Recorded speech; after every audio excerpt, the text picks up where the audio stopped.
how can a star with so much undeniable talent suddenly find themselves in the middle of a massive public storm?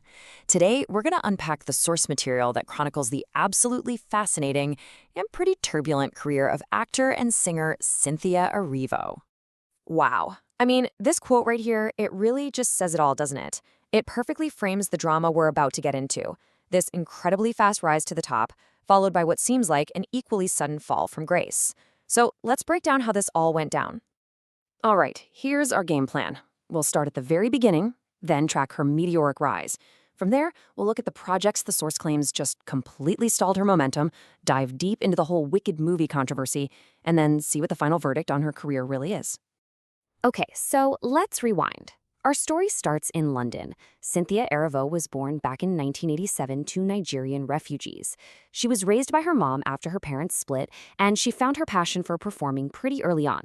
That passion eventually led her to one of the most famous acting schools on the planet, the Royal Academy of Dramatic Arts. So after graduating from a place like that, you expect a good career, right? Well, her career didn't just start. It absolutely exploded. Seriously, the speed of her rise was something else. And to really get what happens later, you have to understand just how high she climbed and how incredibly fast she did it. Just look at this timeline. It's kind of insane. In less than 10 years, she goes from a drama school grad to a total Broadway sensation, even snagging a Tony Award for The Color Purple. And then, get this, just 4 years later, she does what most actors only dream of. Gets 2 Oscar nominations for one movie, Harriet. The source really highlights this as the moment she wasn't just a star anymore. She was a phenomenon, totally poised to be one of Hollywood's biggest A-listers. But, and according to the source material, this is a big but. Right when her star was shining its absolute brightest, her career momentum just hit a brick wall. A whole series of big-budget, high-profile movies just didn't land with audiences or critics, and that marked a huge turning point. So this here is what the source calls her trio of failures.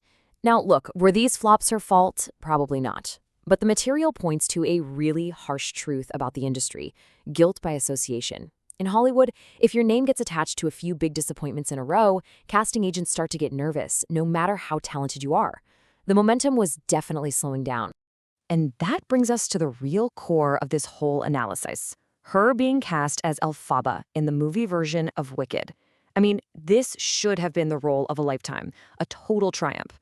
Instead, according to this material, it turned into a masterclass in how to completely alienate a fan base that was already there and ready to love you. The trouble really kicked off with the official movie poster. A lot of diehard fans felt it just kind of missed the vibe of the classic stage show. So a fan re-edited it to look more like the original, you know?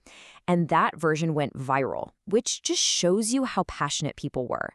But it was Erivo's personal reaction to this fan art that poured gasoline on the fire. This is what she posted on Instagram. The source basically frames this as a huge misunderstanding of fan culture. What fans saw as an act of love for the show, she apparently saw as a personal attack. And that statement, it caused an immediate and pretty intense backlash from the exact communities she really needed to have on her side. And from there, the situation on the press tour apparently got even worse. The source paints a really bleak picture, using some incredibly harsh language to describe both Erivo and her co-star Ariana Grande as seeming frail and just emotionally exhausted. It points to a dynamic on camera that it calls an emotional stranglehold, and claims the interviews got so awkward that the studio had to start limiting their appearances just to stop the bad press. Around the same time, there was another issue brewing. Erivo was cast in the lead role of a stage production of Jesus Christ Superstar.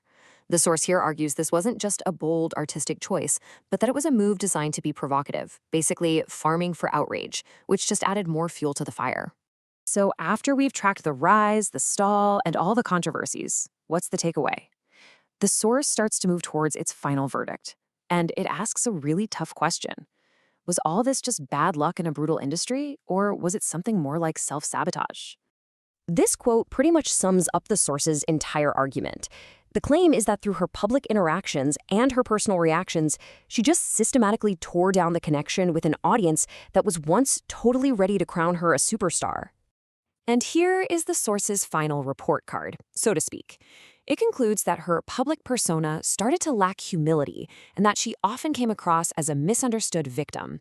It argues that every interview turned into another pity party, which, in the end, did way more damage to her career than any box office bomb ever could. So this is the bottom line. The source is really clear that it isn't questioning her talent, not at all. In fact, it keeps saying her talent is undeniable. Instead, the argument is that her career struggles weren't just bad luck or a tough industry, they were a direct result of her own actions. The claim is that she became the main architect of her own problems. And that leaves us right here, with the really complicated question that this material poses. Is this a story about a brilliant performer who sabotaged her own success and alienated her audience? Or is it the story of a misunderstood artist, just trying to survive the incredible pressures of a famously brutal industry? The source has a pretty firm answer, but let's be real. When you're talking about talent, personality, and public perception, it's almost never that simple.